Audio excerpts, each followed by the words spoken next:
মা মা, আমি তোমাদের নসল নিয়ে এসেছি, এলাও খেলে বোন। আব্বা, এই টাকাগুলো তুমি নিয়ে যাও না, সামনে বছর টাকা পেলে সব টাকা তোমাকে দিয়ে দেবো। সত্য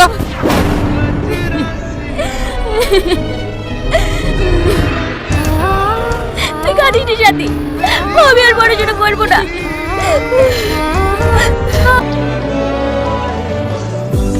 হাত দেখা, হাত দেখা।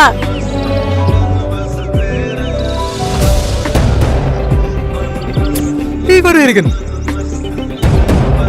আমাকে কিছু টাকা ধার দে না, জিতিয়ে দিয়ে দেবো। না না, আমি তো টাকা কথা দিতে পারবো না।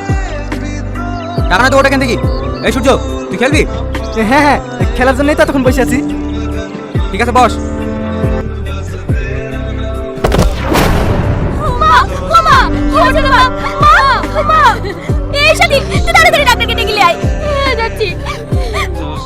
মা, ও কথা বলো মা, ও মা, ও কথা বলো মা। তেমন কিছু হয়নি, অতিরিক্ত টেনশন করার কারণে ওনার প্রেশার হাই হয়ে গেছিল, তাই উনি মাথা ঘুরে পড়ে গেছিল। ওষুধগুলো টাইম টাইম খাইয়ে দেবেন, তাহলে উনি সুস্থ হয়ে যাবে। ডাক্তারবাবু, আপনার ফিস? ও লাগবে না, ওই টাকা দিয়ে কিছু ফল কিনে আপনার মাকে খাওয়ায়েন। তোমাকে বারবার করে বলি, আমাদের জন্য চিন্তা করো না, হয় যদি তোমার কিছু হয়ে যেত। সেলিম, এই সেলিম, আব্বু তো বাড়িতে নাই চাচা, কিছু বলছেন? তো আপনার সাথে 50,000 টাকা পাবো, আজ দেবো কাল দেবো করে ঘুরে আছে। দুদিনের মধ্যে যদি টাকা না দিতে পারে তাহলে তোদের সবাইকে এই বাড়ি থেকে বের করে দেবো। চাচা, এই বাড়িটা ছাড়া তো আমাদের কিছুই নাই, আপনি যদি আমাদেরকে বাড়ি থেকে বের করে দেন তাহলে আমরা কোথায় যাবো বলেন?